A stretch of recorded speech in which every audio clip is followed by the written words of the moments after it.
E agora nós vamos analisar a questão de número 52. A questão 52 trabalha outro tópico de ecologia, mas agora voltado para a parte final ali da ecologia, que é a poluição e impactos ambientais. Vamos dar uma olhada na questão? As autoridades tentam evitar o consumo de combustão em nossa sociedade.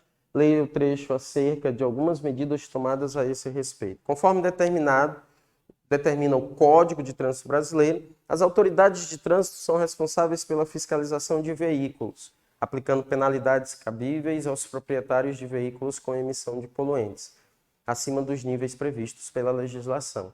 Desse modo, são utilizados aparelhos para aferir emissões de poluentes dos veículos, os quais, acoplados ao seu escapamento em funcionamento, medem concentrações dos principais gases resultantes da combustão.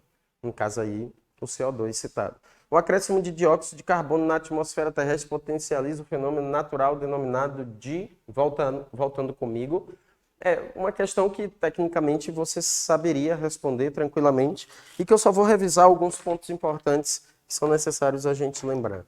Quando se trata de impactos ambientais, a questão está trabalhando o tópico de poluição e nem duvida, né? Poluição atmosférica, já que está trabalhando gases poluentes, não é assim?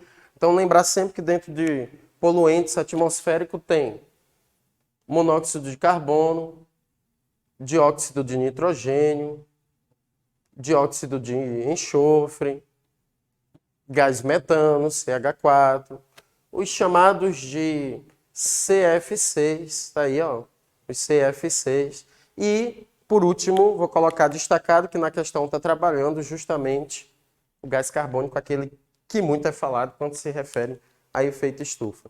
Lembrando que o monóxido é derivado de processos de combustão, né? Combustão incompleta, não esquece isso, né? A combustão incompleta, né, de combustíveis fósseis, de querosene, de gasolina, né? A maior concentração dele na atmosfera é por ação antrópica, liberada a partir de descargas de automóveis.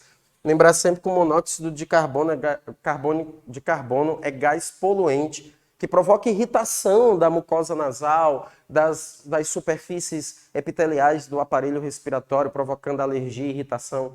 Se inalado por longo período, né, pode provocar até desenvolvimento de doenças como bronquite aguda ou bronquite crônica, que é típico de indivíduos que moram em regiões que apresentam alta taxa de poluição. Lembrando que o dióxido de enxofre, de nitrogênio, é muito liberado de forma natural, principalmente por atividade vulcânica, né? Assim, liberado também em descargas de aeronaves, de jatos, de aviões. E o dióxido de enxofre, muito liberado na indústria, é um gás poluente também de ambientes onde existe uma alta atividade industrial. Muito importante lembrar que o gás metano é altamente liberado na pecuária, não é? É gás liberado na pecuária, na criação de gado, principalmente aí, vale destacar, de ruminantes, e também chamado de gás do pântano, muito liberado em processo onde existe, em locais onde existe alta taxa de decomposição.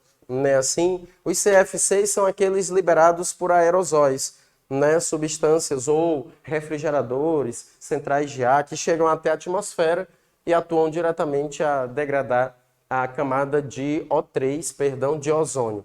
Esses dois estão relacionados diretamente, né, a processos de chuva ácida, sempre importante lembrar. Esse aqui provoca aquecimento da superfície do planeta e está relacionado com efeito estufa, juntamente, né, com o dióxido de carbono, que é liberado da queima completa de combustíveis fósseis, como petróleo, liberado também liberado também nas queimadas, liberado também, aumenta a sua concentração na atmosfera, né, devido a processos de desmatamento também há que se considerar.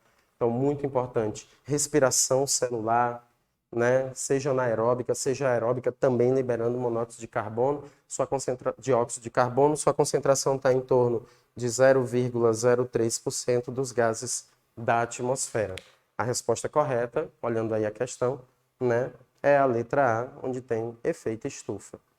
Tranquilo? Vamos responder a próxima agora?